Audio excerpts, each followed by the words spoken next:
Olá a todas e todos. Agradeço a audiência ao vivo dos colegas que aqui estão e aqueles que assistem pela transmissão no YouTube. Cumprimento a todos com um grande abraço. Tenho a honra de coordenar a conferência do nosso quarto módulo, Comunicação e Economia do Santo Ofício. E a alegria, claro, de ter uma amiga como conferencista, a professora doutora Ana Isabel Lopes Salazar Code. Ana Isabel é licenciada em História pela Universidade de Castilha-de la Mancha, onde concluiu seu doutoramento em 2008, com a tese Inquisição e Política, o Governo do Santo Ofício no Portugal dos Áustrias, orientada pelo professor Rafael Valladares. Entre 2009 e 2014, realizou o pós-doutorado no Centro Interdisciplinar de História, Culturas e Sociedades, o CIDEUS, da Universidade de Évora. Desde 2014, é professora associada da Universidade Complutense de Madrid. A professora Ana Isabel tem uma longa lista de artigos e capítulos publicados. Do meu ponto de vista, são contribuições ímpares para entender a governação da Inquisição Portuguesa, sobretudo durante o período que Portugal integrava a monarquia hispânica. Entre os livros, destaco a tese publicada em 2011 pelo Centro de Estudos de História Religiosa da Universidade Católica Portuguesa, Inquisição e Política, o Governo do Santo Ofício no Portugal dos Áustrias, 1578-1653, é autora do excelente Inquisição Portuguesa e Monarquia Hispânica nos tempos do Perdão Geral de 1605, que saiu pelas edições Colibri em 2010. Hoje, a professora Ana Isabel vai apresentar a conferência Para além das finanças do Santo Ofício, o sustento dos ministros da fé e a criação de uma elite eclesiástica no Portugal moderno. Professora Ana Isabel, teremos muito gosto em ouvi-la. Passo para ti a palavra. Por favor, Ana. Muito obrigada, Ilan, pela apresentação. Muito obrigada a todos. Bom dia no Brasil, boa tarde cá na Europa.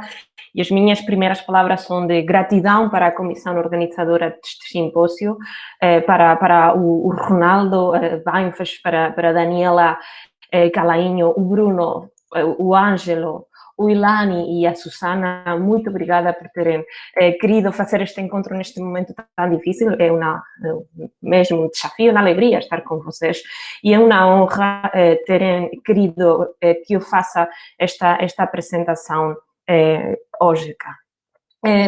Eu vou partir na minha intervenção de três ideias que foram já defendidas por três historiadores. A primeira ideia é a proposta feita pelo professor Pedro Paiva na sua conferência de abertura deste seminário. De acordo com o professor Paiva, é preciso desconfinar os estudos inquisitoriais relativamente às temáticas e relativamente às fontes. E, de fato, tal tem sido sempre a minha preocupação. Modestamente, eu acho que o estudo da Inquisição ganha verdadeiramente sentido se servir para responder a problemas mais amplos que ultrapassam a própria instituição. E sempre que for possível, temos de recorrer a fontes, não só as inquisitoriais, mas novas fontes para responder a esses problemas. A segunda ideia, o segundo ponto de partida da minha intervenção é a ideia sustentada pelo professor Bruno Feidler na sua intervenção também neste simpósio.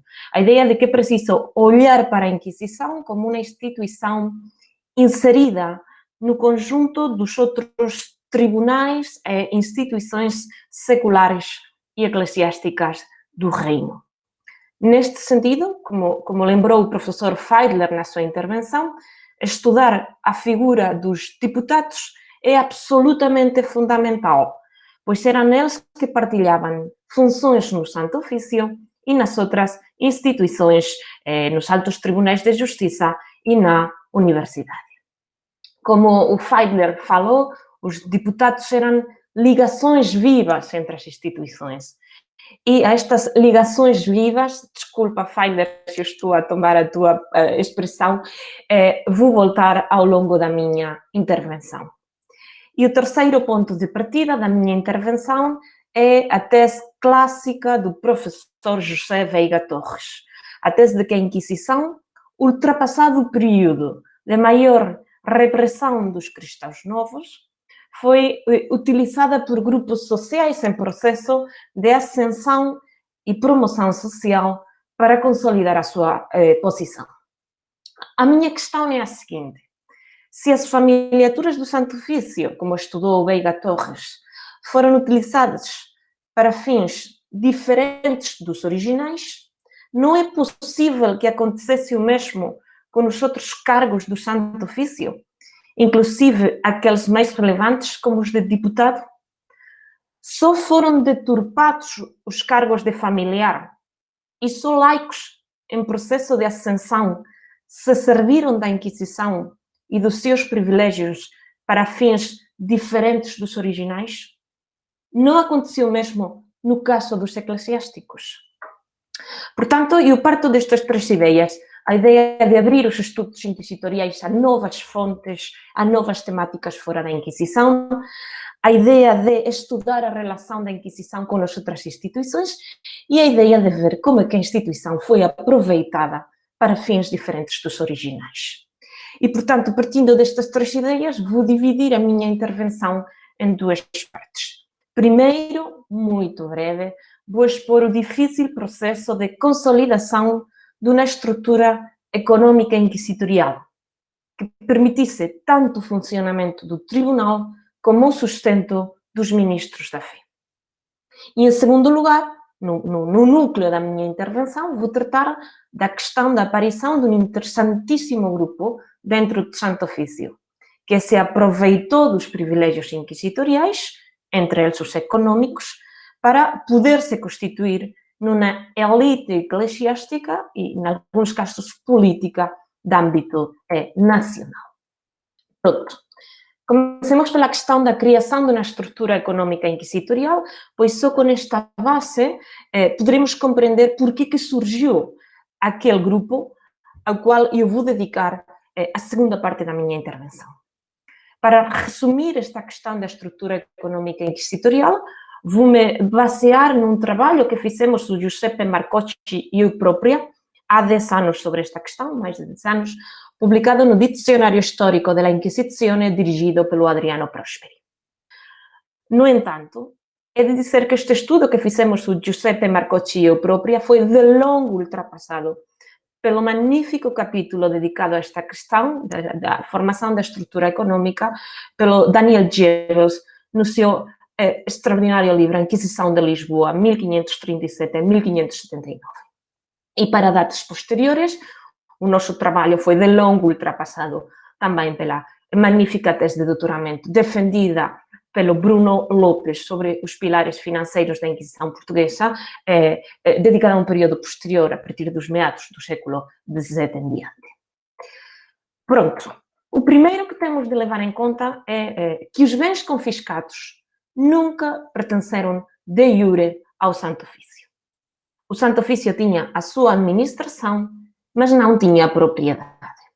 Por isso, a coroa podia conceder isenções de confiscos e, por isso, podia utilizar, como de facto fez, pelo menos durante a União Ibérica, dinheiro procedente dos confiscos para sufragar outras despesas além das inquisitoriais. Aliás, nos primeiros tempos, a Inquisição não pode recorrer aos bens confiscados para o pago das suas despesas e dos ordenados dos seus ministros. A isenção dos confiscos dos bens dos cristãos novos, estabelecida em 1536, foi renovada em 1546 e 1549. E em 1546 e 47, desculpem, e em 1559, a regente Dona Catarina renovou por mais 10 anos a isenção dos confiscos aos cristãos novos, embora esta disposição foi anulada em 1568 com efeito retroativo. Mas, independentemente da efetividade ou falta de efetividade com a qual se tenha aplicado esta medida retroativa, o facto é que até a década de 1570 a Inquisição não pode contar com ingressos consideráveis procedentes dos confiscos. Para além dos confiscos, a criação de umas fontes de renda próprias foi um processo que demorou décadas e que se baseou em 3 pilares. Primeiro, as pensões sobre as rendas dos diferentes bispados do reino. Segundo, uma percentagem de uma conesia em cada cabido da SES de Portugal. E terceiro, diferentes rendas pagas pela coroa. É verdade que desde os seus inícios a coroa foi concedendo diferentes mercês à Inquisição para ocorrer as suas despesas. Estas têm sido muito bem estudadas, especificadas pelo Daniel Jevons no seu livro sobre Lisboa.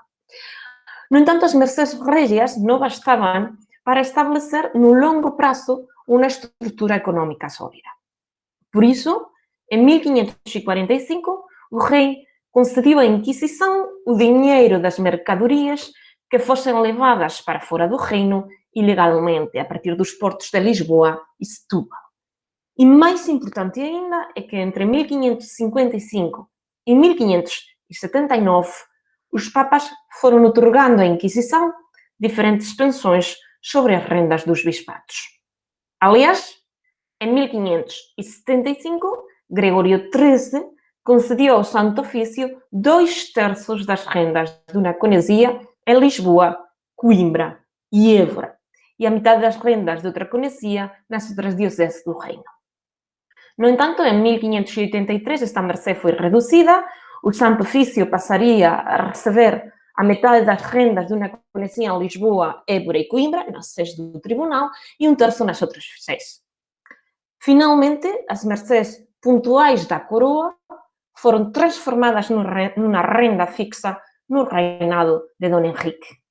Em 1580, pouco antes de morrer, o cardeal concedeu ao tribunal uma renda de 13.000 cruzados anuais, aos quais Dom Filipe II acrescentou um conto e 118.000 réis em 1583, o que fez um total de 2 contos, 318.000 réis por ano a pagar pela coroa. O problema é que a coroa nem sempre cumpria com estes pagos de maneira estrita. Por isso, e por outros motivos que eu posso explicar, mas agora não faz sentido, em 1607, as pensões pagas pela coroa foram transformadas num juro de 6 contos, 930.000 réis, pago no estanco das cartas de jogar e no Solimão. No entanto, isto é outra questão e podemos falar dela se tiverem interesse no futuro. A Inquisição percebeu este juro tarde e mal. Em parte porque a coroa nem sempre conseguia rematar o estanco pela quantia desejada e em parte pelas falências dos próprios financeiros arrematadores. Portanto, como estamos a ver, até muito avançado o período durante o qual o cardeal infante Dom Henrique governou o Santo Ofício, o tribunal carecia de uma estrutura econômica minimamente sólida. Foi só em meados da década de 1550 que as pensões sobre os bispados começaram a ser fixadas. E lembro, uma coisa é fixado, outra coisa é percebido muito depois. Aliás, antes da década de 1590, a rede de pensões sobre todos os bispados do reino e sobre todos os cabidos das SES não foi completamente estabelecida. A rede de pensões sobre a metade ou 1/3 das conecidas.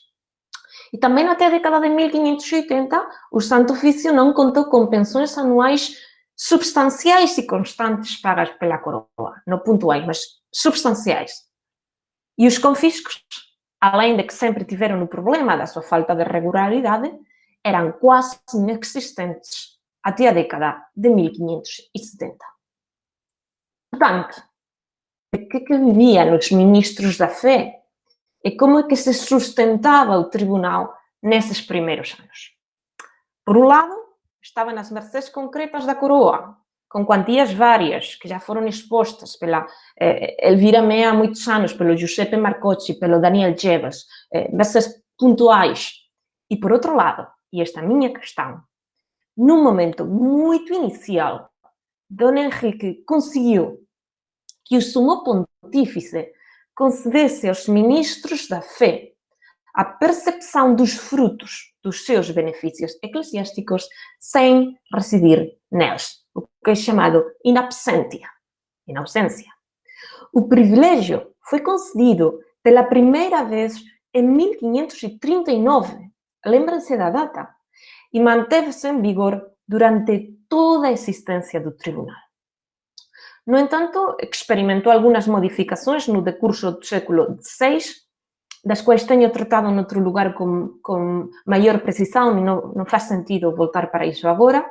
Baste agora só dizer que na sua formulação definitiva, o privilégio de non residendo, chamava-se assim, privilégio para non residir, de non residendo, abrangia todos os benefícios eclesiásticos, com exceção dos bispados, dos benefícios curatos e das conesias magistrais, isto é, as conesias de teologia.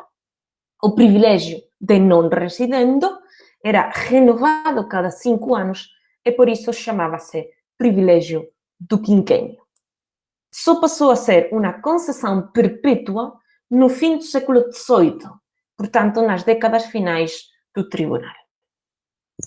O privilégio do quinquênio, o privilégio de non residendo, foi uma via absolutamente fundamental para garantir o sustento dos inquisidores, dos promotores, dos deputados e dos notários do Santo Ofício.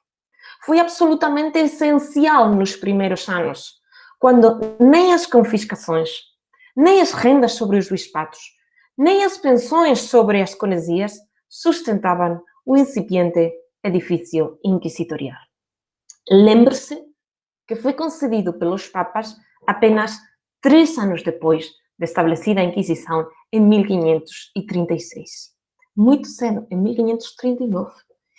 E o privilégio era essencial nos primeiros anos, mas continuou a ser básico para o sustento e o decoro dos inquisidores, deputados e deputados do Conselho Geral durante toda a existência do Tribunal da Fé.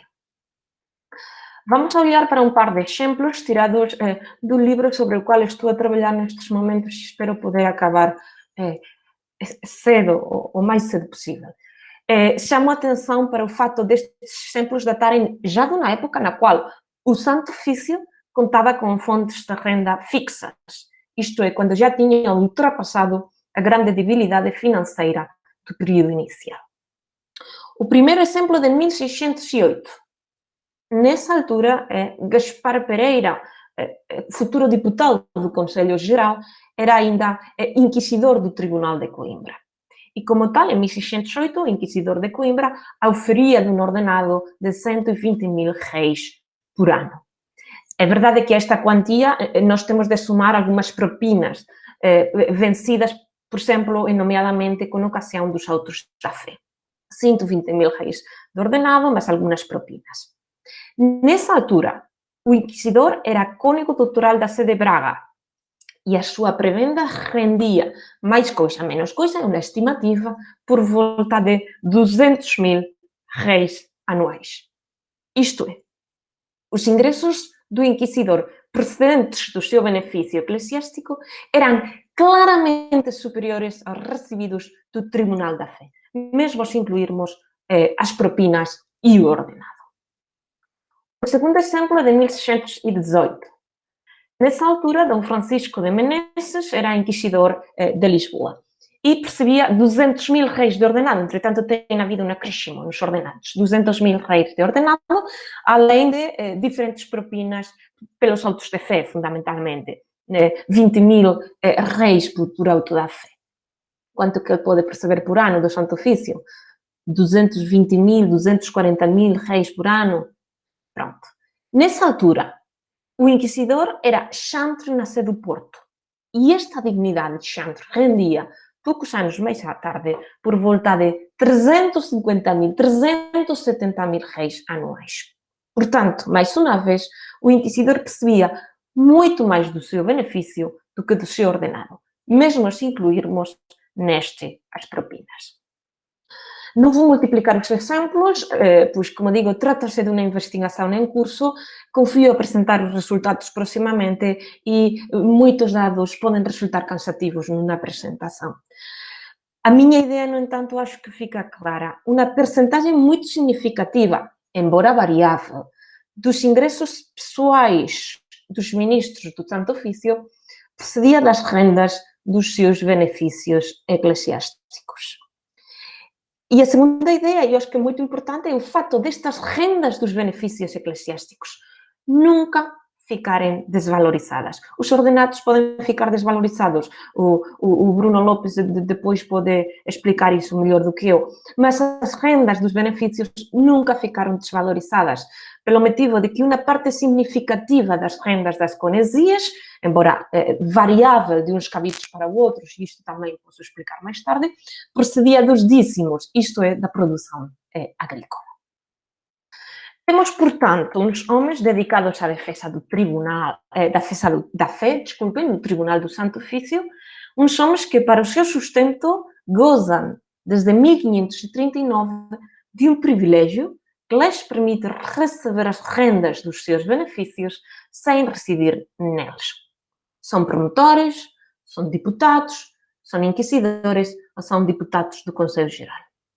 O importante é que o incumprimento, lembre isto, o incumprimento da obrigação de residência nos seus benefícios era justificado, de acordo com os breves papais do quinquênio, ou de não residendo, era justificado porque o eclesiástico estava realmente ocupado na Inquisição, realmente ocupado na defesa da fé, realmente ocupado na perseguição da heresia. Estou a repetir com todo conscientemente.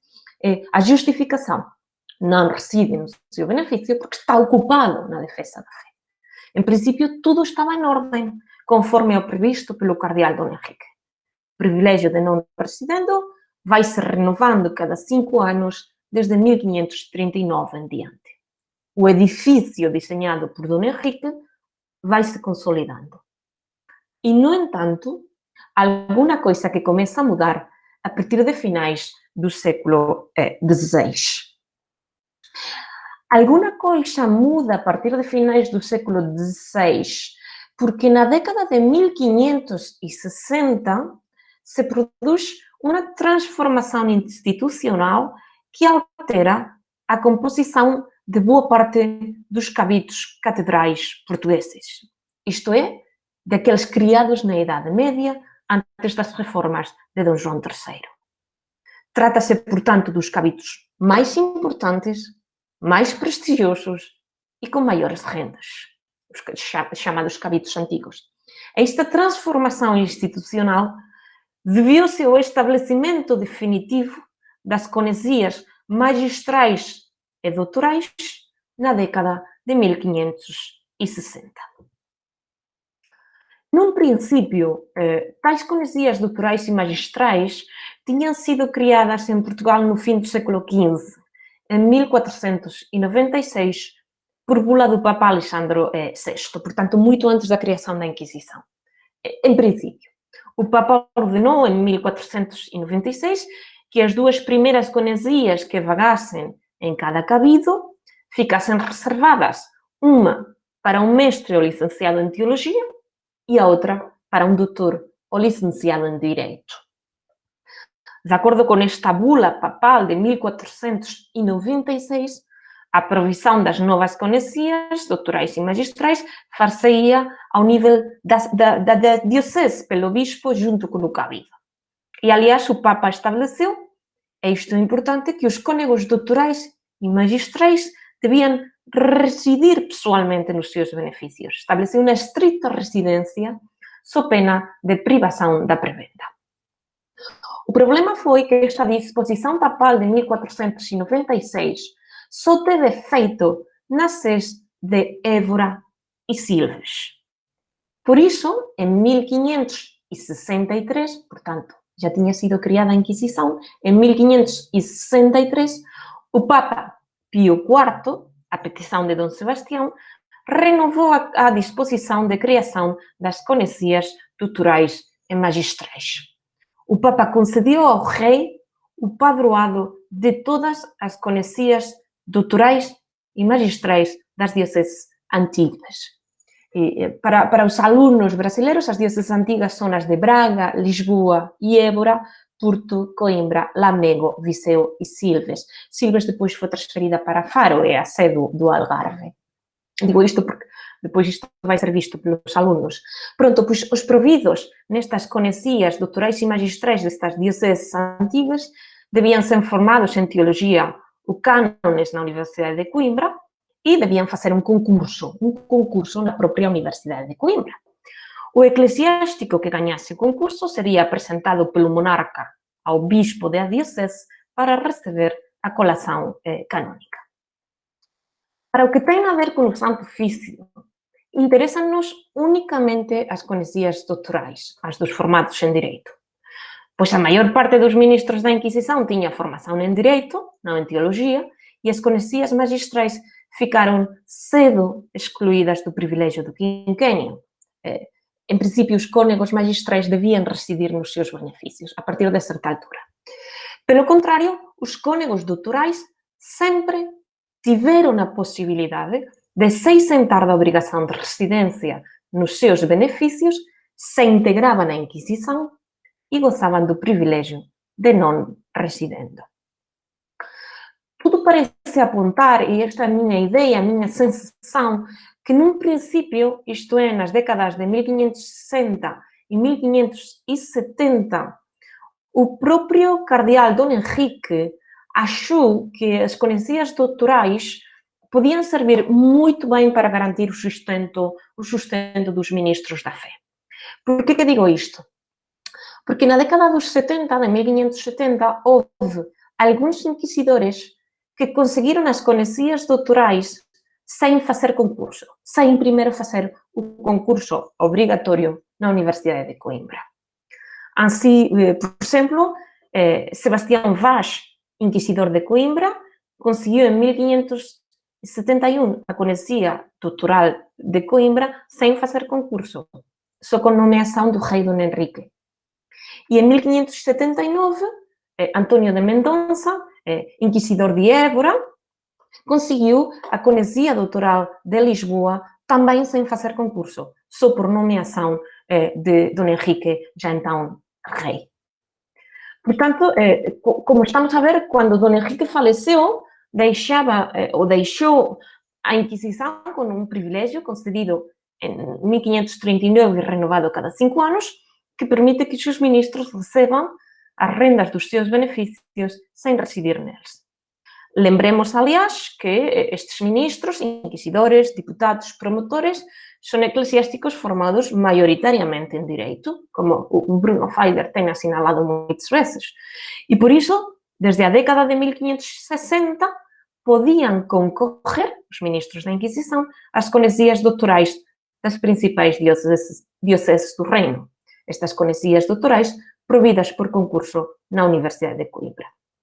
Podiam concorrer e concorriam, pois, de facto, durante os séculos XVII e XVIII, pelo menos até o período do Marquês de Pombal, de acordo com os meus dados, por volta de uns 70% dos eclesiásticos que fazem os concursos para as conhecidas doutorais eram membros do Santo Ofício. Pelo menos até a década de 1770. Portanto, uns 70% das pessoas que fazem concurso para ganhar as conhecidas doutorais são membros do Santo Ofício.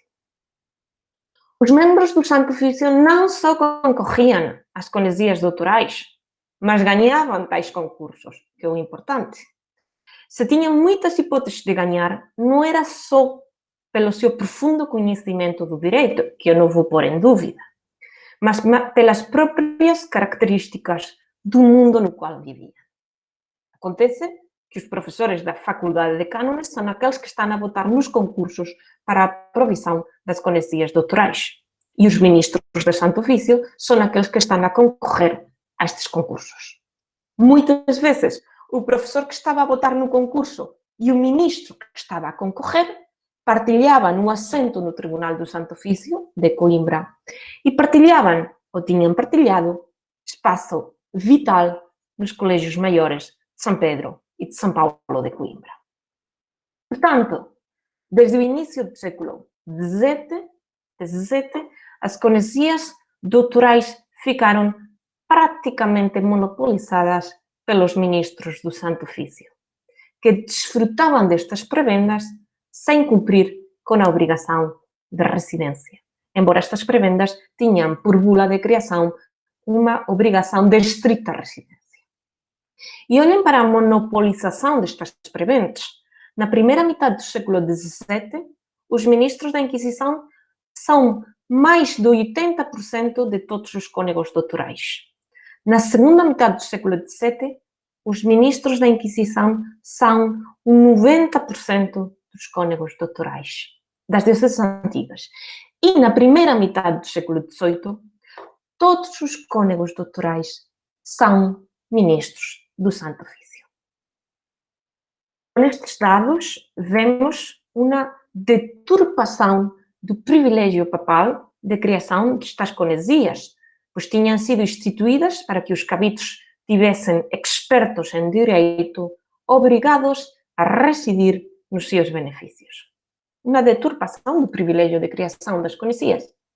No entanto, se olharmos um bocadinho melhor, veremos que estes dados não só revelam uma deturpação do privilégio de criação das conesias doutorais, mas uma deturpação do privilégio concedido à Inquisição em 1539 para garantir o sustento dos seus ministros com a justificação de que estavam empregados na defesa da fé.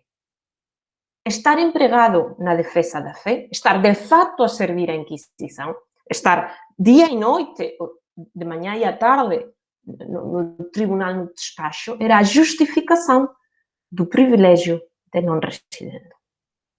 O interessante, no meu juízo, não é o facto das conesias doutorais ficarem controladas pelos ministros do Santo Ofício desde o início do século XVII.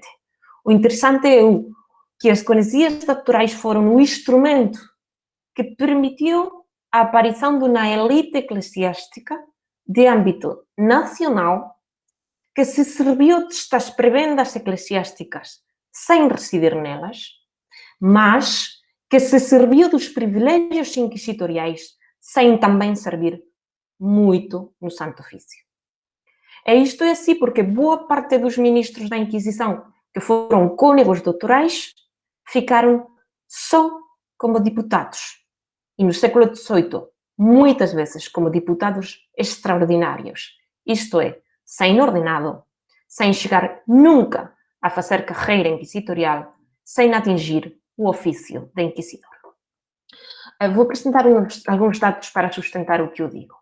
No século XVII, há 58 cônegos doutorais.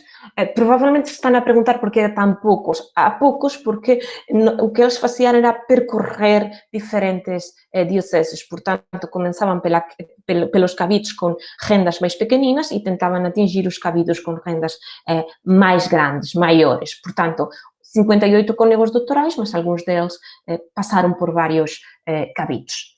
Pronto, no século XVII há 58 cônegos doutorais, dos quais 50 foram ministros do Santo Ofício. Temos aqui o tal quase monopólio. Mas 30 ficaram só como deputados, sem nunca ascender a inquisidores ou membros do Conselho Geral. No século XVIII, esta tendência aumenta. No século XVIII houve 49 cônegos doutorais, dos quais 46 foram membros da Inquisição, o quase monopólio do qual eu falei. Pronto, 43 ficaram só como deputados. Portanto, no século XVIII, o 88% dos ministros da Inquisição que gozavam do privilégio do quinquênio para não residir nas suas conesias doutorais, não faziam carreira inquisitorial. Serviam no Santo Ofício pouco, eu não estou a dizer nunca, mas pouco. Como deputados extraordinários nos momentos de despacho, 2, 3, 4 vezes por ano. E o resto do tempo, onde é que estavam? Se normalmente não estavam no Santo Ofício, normalmente não estavam no coro da Sé a rezar, e normalmente não estavam no cabido a administrar o templo, onde é que estavam?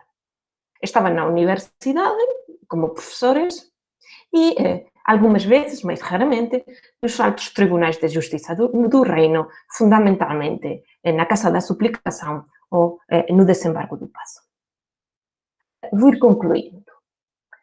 O privilégio de não residendo para não residir foi concedido em 1539 aos ministros do Santo Ofício, num momento no qual a Inquisição não tinha outras fontes de renda seguras. Nem os confiscos, nem as pensões sobre os bispados, nem as percentagens sobre as conhecias, nem os juros, Solimão, cartas de jogar, depois tabaco, nada, só tinha as mersas régias. Nessa altura, as rendas dos benefícios eclesiásticos eram absolutamente fundamentais para manter os ministros da fé. E continuaram a ser fundamentais quando o tribunal passou a contar com outras fontes de ingressos, pois garantiam um sustento digno e, em alguns casos, quase que permitiam duplicar os ingressos percebidos em conceito de ordenado, ou de ordenado mais propina. Por isso, os ministros da Inquisição sempre tentaram completar os seus ingressos procedentes do tribunal com rendas beneficiais. Às vezes não são conhecidas, às vezes o que há é uma acumulação de benefícios simples. O importante não é o número, o importante é o montante das rendas. Mas o próprio atrativo dos privilégios inquisitoriais e o próprio poder do tribunal e da Universidade de Coimbra acabaram por permitir a aparição de uma elite que, mais do que servir à Inquisição, se serviu da Inquisição e, como consequência, dos cabidos para impulsar os próprios processos de consolidação social. Mais uma vez, volta o professor Paiva com a sua ideia de romper as fronteiras dos estudos inquisitoriais. E volta a insistência do professor Feigler em colocar os ministros do Santo Ofício no complexo quadro institucional do Portugal moderno. Os ministros da Inquisição não foram nunca só ministros da Inquisição, pois eles eram muitas outras coisas ao mesmo tempo. Eram cônegos, eram professores, eram beneficiados, eram desembargadores, eram futuros bispos, pessoas que olhavam para os bispados. Eram pessoas inseridas em redes familiares e clientelares, num mundo no qual a família era mais importante do que o indivíduo para determinar as estratégias vitais de cada um. Eram pessoas com ambições de promoção social, pessoal e familiar, e também com necessidades econômicas, e entenda-se necessidades num sentido laxo, às quais tinham de dar resposta. Acho que estudar os grupos sociais que servem e se servem das instituições, de várias instituições ao mesmo tempo, é requisito indispensável para compreender profundamente tais instituições, sobretudo a sociedade na qual estavam inseridas. Se a Inquisição sobreviveu durante tanto tempo, foi, em parte, porque foi utilizada para fins diferentes dos originais e porque foi aproveitada por muitos grupos e por pessoas como parte das suas estratégias de promoção e de consolidação social. Muito obrigada pela vossa atenção. Obrigada. Muito obrigado, Ana, pela excelente conferência. Podemos já de pronto abrir o debate com uma rodada de 3 perguntas. Então, aqueles que desejarem podem colocar no chat ou levantar a mãozinha. Bruno, por favor, você primeiro. Bom dia, boa tarde. Sobretudo, boa tarde, Ana Isabel. Muitíssimo obrigado pela maravilhosa conferência. Né? Trouxe muitos dados interessantes e muitas questões metodológicas importantes que você trouxe para a gente aqui. Né? E, enfim, abriu espaço para muitas questões em relação a, enfim, também a a inserção da Inquisição entre as instituições, né? Aquela questão que você lembrou que eu falei. Então, eu fiquei, enfim, me perguntando também, não é, se você chegou a, enfim, o seu conhecimento também, evidentemente, em relação à Inquisição na Espanha, se havia mecanismos similares na Inquisição espanhola, ou se também outros cargos, evidentemente não a conesia doutoral, não é? Mas, sei lá, se a conesia magistral pôde ser enfim, monopolizado por alguma outra instituição em Portugal que não a Inquisição, sei lá, alguma ordem religiosa, quer dizer, não ordem religiosa, porque evidentemente é o clero secular, mas enfim, não sei, um colégio, alguma coisa do gênero, não é? E também, a outra questão que me ficou, e que me veio à mente, enfim, tem muitas que foram saltando assim, não é? Mas você falou, não é, desses deputados extraordinários que recebiam essas conesias doutorais. Muitas vezes eles agiam na Inquisição, isso era sem dúvida o caso. Alguns deles, quem sabe, só 2, 3 vezes por ano. Mas será que alguns desses cônegos doutorais que eram deputados, eles não frequentavam o cabido? Será que eles não deixavam de lado esse privilégio do non residendo e faziam, enfim, as suas funções de cônego também? Será que tem algum exemplo, algum contra-exemplo que ilustre, não é, perfeitamente o que teria sido, enfim, o contrário? Enfim, são algumas das perguntas e te agradeço muitíssimo pela sua claríssima e importante apresentação. Obrigada. Obrigado, Bruno.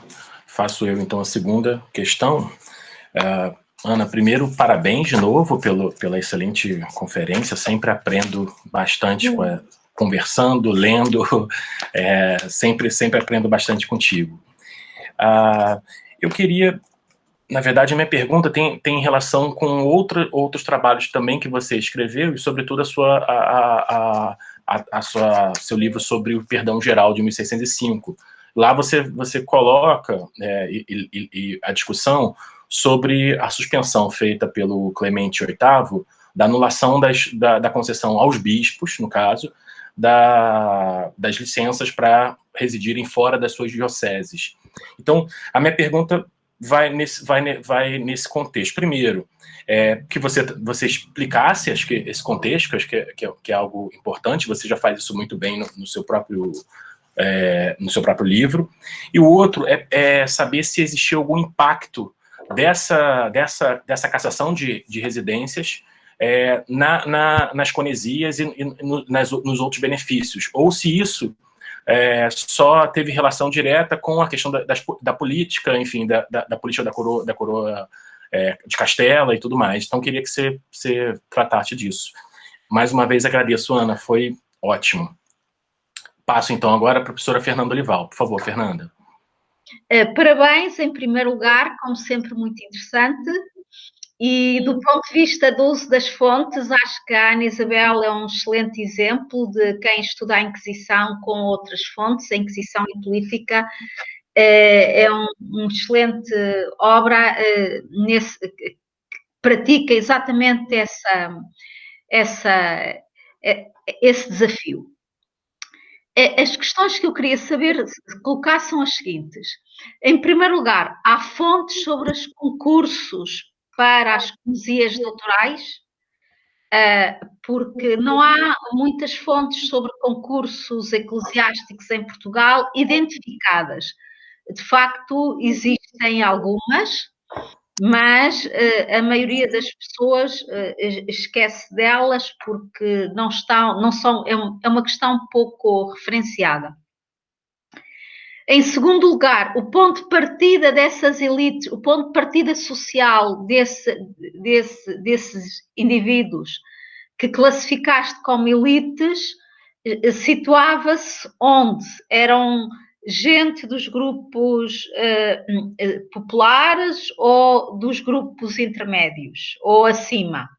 Será possível, eu não quero desvendar o livro, mas já agora termos uma pequena ideia genérica sobre esta questão. E muito obrigada e parabéns uma vez mais. Por favor, Ana. Muito obrigada aos três pelas vossas palavras. Eu primeiro de dizer que eu estava sumamente nervosa porque eu ia apresentar estas ideias à frente de especialistas e eu passei nos últimos dias sumamente preocupada à espera da vossa resposta, de saber o que vocês achavam, não é? E, em primeiro lugar, obrigada ao Bruno. E eu tive de partir de ti e tive de te citar muitas vezes ao longo da intervenção. Tu perguntaste o que se passa na Espanha. Isto é engraçado porque em Espanha é verdade que nós temos conhecidas doutorais também, mas não permitiu que ficassem monopolizadas pelos ministros da Inquisição. Por quê? Porque há uma diferença muito grande. Em Espanha, os concursos para as doutorais sempre ficaram no nível diocesano. Eram feitos os concursos no cabido. E, no caso de Portugal, como foram feitos sempre na Universidade de Coimbra, em alguns casos na Mesa da Consciência, mas normalmente na Universidade de Coimbra, isso permitiu que todas as redes clientelares funcionassem para este monopólio. Em Espanha, no século XVI, há bastantes ministros da Inquisição que atingem as doutorais, mas isto gerou um tremendo conflito nos anos 40 em Espanha, em 1640. Há um texto meu que está mesmo a sair na revista Estudios da Universidade de Valência, e ele está já em provas de imprenta, e eu depois envio. E após este grande conflito dos anos 40 em Espanha, a coisa foi menos importante, porque, primeiro, os concursos não eram centralizados, portanto, podia ganhar um ministro do Santo Ofício ou podia ganhar qualquer outra pessoa. Segundo, se ganhava um ministro do Santo Ofício era um inquisidor, porque em Espanha não há deputados. Portanto, ninguém podia dizer que o inquisidor não estava de fato a trabalhar. Estavam, pronto, às vezes não conseguiam ir, mas o problema em Portugal é que há deputados, sobretudo no século XVIII, os extraordinários, que às vezes não trabalham muito na Inquisição. Segundo, o que se passa com a magistral em Portugal nunca ficou monopolizada, porque eu tenho tratado isso, mas não tenho publicado, mas tenho escrito. Na segunda metade do século XVI, o privilégio do quinquênio vai se definindo. E, a partir de certa altura, as conhecidas chamadas magistrais ou teologais ficaram excluídas. Portanto, se alguém era magistral, tinha de facto de residir no cabido.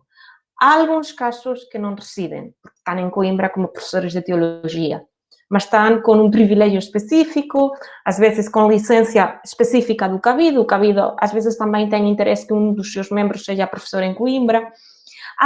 Pode haver algum magistral que seja ministro da Inquisição no século XVII, mas muito raramente, sempre tem uma licença especial. Tu disseste que se residem os cônegos doutorais. Os que eu vi que residem são todos no século XVI. A partir do início do século XVII são, eu não sei a palavra em português, em castelhano é absentista, uma pessoa que não reside. No século XVI há alguns que ainda residem nos seus benefícios, que ainda são cônegos do Porto e estão no Porto, são cônegos de Braga e estão em Braga, mas já no século XVII isto acontece muito rara vez, acontece um par de vezes com pessoas que têm a suspeita de cristãos novos e por isso não conseguem entrar na universidade ou preferem não fazer muita coisa. E na relação com os deputados extraordinários, olha que há pessoas que no século XVIII, porque no século XVIII isto já é a deturpação total, há pessoas que conseguem a conesia e no mesmo momento que conseguem a conesia, escrevem ao Inquisidor-Geral a dizer: sou cônego, pode-me nomear deputado extraordinário? Porque os meus antepassados foram no cargo e eu vou ficar com mancha de cristão novo se eu não conseguir.